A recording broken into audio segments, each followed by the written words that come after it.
Pemerintah sudah mengharuskan vaksin nih, tapi aku nggak mau divaksin. Biar aku nggak sendiri, aku harus buat berita kalau vaksin corona itu mengandung microchip magnetis yang dapat melacak orang tersebut.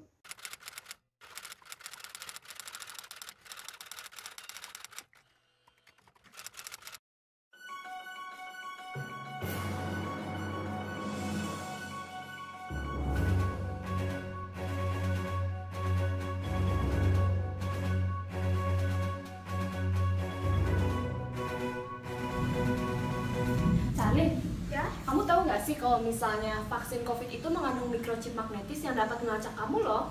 Oh ya? Beneran? Kamu tahu dari mana? Beneran, ini lihat deh beritanya di pakuan.com. Emang kamu udah pastiin kebenarannya? Udah pasti, soalnya Rena yang bikin beritanya. Oh, oke deh. Nanti aku kasih tau teman-teman yang lain ya, biar mereka nggak ikutan vaksin. Iya, bener banget tuh. Ada pepatah mengatakan tak kenal maka tak sayang. Maka dari itu perkenalkan, nama saya Priska Dela Soharman dan di sini saya bersama tim. Di sebelah kanan saya ada Sherlyn Kalisa Maria Jo. dan di sebelah kiri saya ada Rena Alvareta Suryatantra, kami tim dari Regina Pacis dengan bangga menginisiasi memilih konsumsi publik dengan teknologi berbasis aplikasi. Untuk meningkatkan validitas informasi. Makna yang ingin kami berikan dari pembukaan kami yaitu membuktikan bahwa penyebaran berita bohong sudah tersebar di masyarakat karena adanya orang-orang yang tidak bertanggung jawab dalam menyebarkan informasi. Contohnya seperti pembukaan dari kami.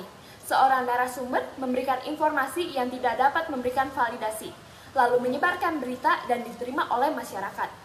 Sebagai penerima, tidak semua orang dapat berpikir secara kritis atau menyaring berita yang mereka dapatkan. Berita yang disampaikan merupakan berita bohong atau hoax. Sebenarnya hoax itu apa sih? Hoax adalah usaha untuk memberikan kebohongan kepada masyarakat agar mereka mempercayai sesuatu. Berita bohong atau hoax ini perlu mendapatkan perhatian khusus pada saat ini karena hoax sendiri dapat memprovokasi atau memicu terjadinya perpecahan di masyarakat jika tidak dikelola dengan baik. Terjadinya permasalahan ini karena adanya orang-orang yang tidak bertanggung jawab yang menyebarkan berita hoax untuk mendapatkan keuntungan baik secara psikologis, ketenaran atau popularitas maupun keuntungan finansial. Salah satu penyebaran yang paling mudah yaitu dengan adanya teknologi. Teknologi berdampak bagi masyarakat. Media sosial menjadi tempat yang memfasilitasi pertukaran informasi dan pendapat. Kita harus waspada terhadap berbagai dampak negatif yang akan ditimbulkan. Pada zaman sekarang, pengaksesan informasi sangatlah mudah dan cepat. Media sosial merupakan tempat yang memfasilitasi pertukaran informasi dan pendapat.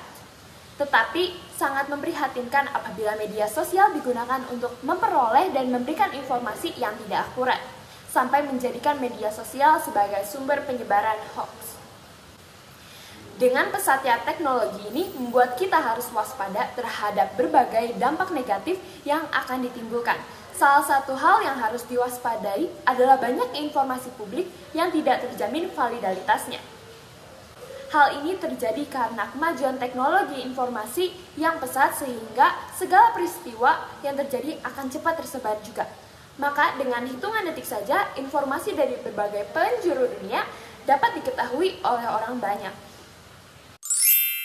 Menurut informasi yang didapat bahwa pada tahun 2021, pengguna internet di Indonesia sudah mencapai sekitar 202,6 juta jiwa dari total keseluruhan 274,9 juta penduduk.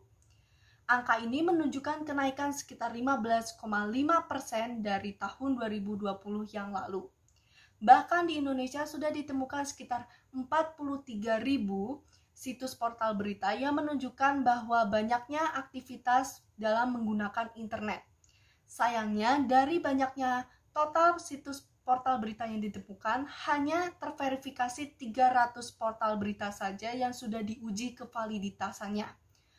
Hal ini menunjukkan bahwa informasi yang valid menjadi hal yang penting dan perlu kita perhatikan, karena jika sekali informasi salah, atau informasi yang tidak valid itu tersebar di antara masyarakat, maka akan menimbulkan kesalahpahaman dan akan membutuhkan waktu yang lama dalam memperbaikinya. Mungkin kalian bertanya-tanya, apa sih validitas informasi itu? Validitas informasi adalah tingkat keabsahan, keakuratan, dan kebenaran suatu berita, informasi, maupun fakta yang tersaji. Semakin teruji dan terpercayanya berita tersebut, maka kita dapat mengatakannya sebagai berita yang valid. Validitas informasi adalah suatu hal yang harus kita perhatikan dan kita tingkatkan bersama-sama. Tetapi, bagaimana cara kita meningkatkan validitas informasi itu? Cara kita untuk meningkatkan validitas informasi adalah dengan melakukan penyaringan berita terlebih dahulu. Penyaringan berita dimaksudkan agar berita yang terseleksi memang sudah benar adanya dan sesuai dengan fakta yang ada. Untuk mewadahi kegiatan ini, maka dibuatlah aplikasi Real News. Aplikasi Real News dimaksudkan agar kita dapat menyajikan berita yang ada, yang sudah teruji validitasnya tentu saja, kepada masyarakat, dan masyarakat dapat membacanya, serta kita dapat memupuk rasa kepercayaan mereka. Real News merupakan inovasi teknologi berbasis aplikasi yang berisi berbagai berita terpercaya yang memudahkan masyarakat untuk membaca berita dari berbagai sumber dalam satu aplikasi yang sama dan sudah terjamin validitasnya. Nah, bagaimana cara aplikasi Real News ini bekerja? Aplikasi Real News memiliki 3 tahap kerja. Yang pertama, mengumpulkan berita terbaru setiap harinya. Lalu yang kedua, melalui tahap proses penyaringan dan riset mendalam untuk memvalidasi setiap berita yang telah dikumpulkan. Lalu tahap yang terakhir, tahap yang ketiga adalah memeriksa kembali kebenaran dan kevalidasian beritanya. Lalu diunggah maksimal 1x24 jam setelah berita melalui tahap penyaringan. Lalu bagaimana cara masyarakat dapat mengakses aplikasi Real News ini? Yang pertama, mendownload aplikasi Real News pada Google Play Store atau App Store secara gratis. Lalu yang kedua, membuat akun dengan mendaftarkan alamat email pengguna. Yang ketiga, mengisi profil seperti nama, username, tanggal lahir, dan juga nomor telepon. Lalu, aplikasi Real News ini sangat mudah digunakan oleh masyarakat karena hanya memerlukan jaringan internet saja untuk membuat akun dan juga mengakses berita-beritanya. Berita yang terdapat di dalam Real News pun dapat diakses sepuasnya oleh masyarakat tanpa menggunakan sistem level, pro, ataupun yang lainnya. Aplikasi Real News memiliki 3 fitur nih.